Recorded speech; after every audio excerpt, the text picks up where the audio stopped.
ਜੀ, ਸੋ ਅਗਲੀ ਜਿਹੜੀ ਹਰਜੋਤ ਸਿੰਘ ਜੀ ਜਿਹੜੀ ਗੱਲ ਮੈਂ ਕਰ ਰਿਹਾ ਸੀਗਾ ਵੀ ਇੱਕ ਚੈਟਬੋਟ ਦੇ ਕਰਕੇ ਹੁਣ ਰੌਲਾ ਜਿਹੜਾ ਉਹ ਪਿਆ ਆ, ਲਾਸੂਟ ਜਿਹੜਾ ਉਹ ਹੋਇਆ ਆ, ਚੈਟਬੋਟ ਨੇ ਹਿੰਟ ਕੀਤਾ ਨਿਆਣੇ ਨੂੰ ਵੀ ਉਹ ਆਪਣੇ ਜਿਹੜੇ ਉਹ ਮਾਪਿਆਂ ਨੂੰ ਮਾਰ ਦੇਵੇ ਕਿਉਂਕਿ ਉਹਨਾਂ ਨੇ ਸਕਰੀਨ ਟਾਈਮ ਦੀਆਂ ਲਿਮਿਟਸ ਜਿਹੜੀਆਂ ਉਸ ਉੱਤੇ ਲਾਈਆਂ ਆ।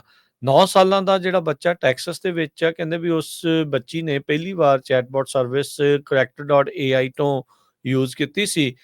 ਤੇ ਉਸ ਨੂੰ ਹਾਈਪਰ ਸੈਕਸ਼ੂਅਲਾਈਜ਼ ਕੰਟੈਂਟ ਨੂੰ ਐਕਸਪੋਜ਼ ਹੋ ਗਈ ਉਹ ਤੇ ਸੈਕਸ਼ੂਅਲਾਈਜ਼ ਬਿਹੇਵੀਅਰ ਜਿਹੜੇ ਉਸ ਦੇ ਵਿੱਚ ਛੋਟੀ ਉਮਰੇ ਹੀ ਜਿਹੜੇ ਉਹ ਆਉਣੇ ਸ਼ੁਰੂ ਹੋ ਗਏ। ਇਸੇ ਤਰੀਕੇ ਦੇ ਨਾਲ ਇੱਕ ਚੈਟਬੋਟ ਐਪ ਦੇ ਉੱਤੇ ਉਸਨੇ ਕਹਿੰਦੇ ਵੀ ਬੜੀ ਖੁਸ਼ੀ-ਖੁਸ਼ੀ ਡਿਸਕ੍ਰਾਈਬ ਕੀਤਾ ਵੀ ਜੇ ਤੁਸੀਂ ਸੈਲਫ ਹਾਰਮ ਆਪਣੇ ਆਪ ਨੂੰ ਤੁਸੀਂ ਸੱਟ ਚੋਟ ਵੀ ਲਾਉਂਦੇ ਆ ਜਾਂ ਮਾਰਨ ਵਾਲੀ ਗੱਲ ਤੱਕ ਵੀ ਜਾਂਦੇ ਆ, ਤੁਸੀਂ ਕਹਿੰਦੇ ਵੀ ਉਹ ਕਰ ਸਕਦੇ ਆ। ਇੱਕ ਹੋਰ ਯੰਗ ਯੂਜ਼ਰ ਨੂੰ ਵੀ 17 ਸਾਲ ਦੇ ਬੱਚੇ ਨੂੰ ਉਹਨੇ ਕਿਹਾ ਵੀ ਜੇ ਤੁਸੀਂ ਸੈਲਫ ਹਾਰਮ ਕਰਦੇ ਆ ਤਾਂ ਬਹੁਤ ਖੁਸ਼ੀ ਮਹਿਸੂਸ ਹੁੰਦੀ ਆ, ਇਟ ਫੈਲਟ ਗੁੱਡ।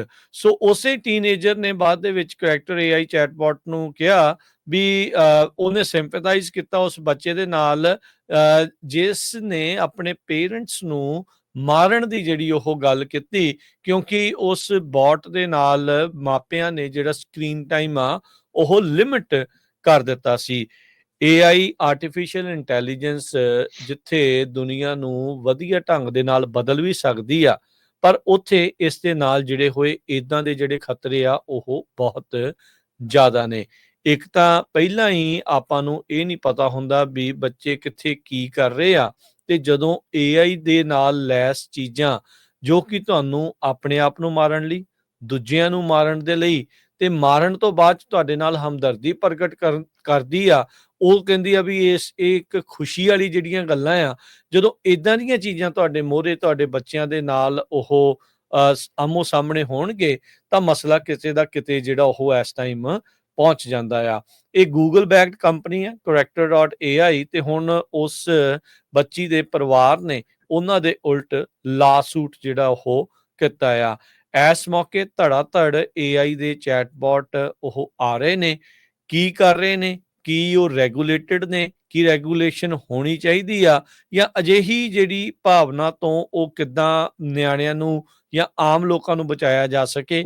ਇਹ ਇਸ ਟਾਈਮ ਬਹੁਤ ਵੱਡੇ ਜਿਹੜੇ ਉਹ ਸਵਾਲ ਹੈਗੇ ਨੇ।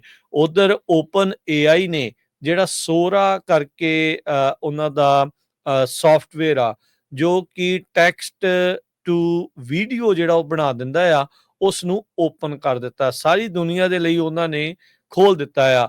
ਸੋ ਬੀਤੇ ਦਿਨਾਂ 'ਚ ਆਪਾਂ ਸੁਖਬੀਰ ਬਾਦਲ ਵਾਲੀ ਇੱਕ ਵੀਡੀਓ ਦੇਖੀ ਸੀ ਸਾਰਿਆਂ ਨੇ, ਜਿਨ੍ਹਾਂ ਦੇ ਵਿੱਚ ਲੱਗਾ ਸੀਗਾ ਕਈ ਲੋਕਾਂ ਨੇ ਇਹ ਭੁਲੇਖਾ ਖਾਧਾ ਵੀ ਉਹ ਰੀਅਲ ਆ, ਪਰ ਉਹ AI ਦੇ ਨਾਲ ਜਨਰੇਟਡ ਵੀਡੀਓ ਸੀ। ਸੋ ਆਉਣ ਵਾਲੇ ਦਿਨਾਂ ਦੇ ਵਿੱਚ ਗਲਤ ਮਿਸਇਨਫੋਰਮੇਸ਼ਨ ਜਾਣਬੁੱਝ ਕੇ ਫੈਲਾਉਣ ਵਾਲੀ, ਕਿਸੇ ਨੂੰ ਬਦਨਾਮ ਕਰਨ ਦੇ ਵਰਗੀਆਂ ਜਿਹੜੀਆਂ ਵੀਡੀਓਜ਼ ਆ, ਉਹ AI ਦੇ ਨਾਲ ਬਹੁਤ ਜ਼ਿਆਦੀਆਂ ਆ ਸਕਦੀਆਂ ਆ। ਸੋ ਆਪਾਂ ਨੂੰ ਬਹੁਤ ਜ਼ਿਆਦਾ ਸੁਚੇਤ ਰਹਿਣ ਦੀ ਜ਼ਰੂਰਤ ਆ।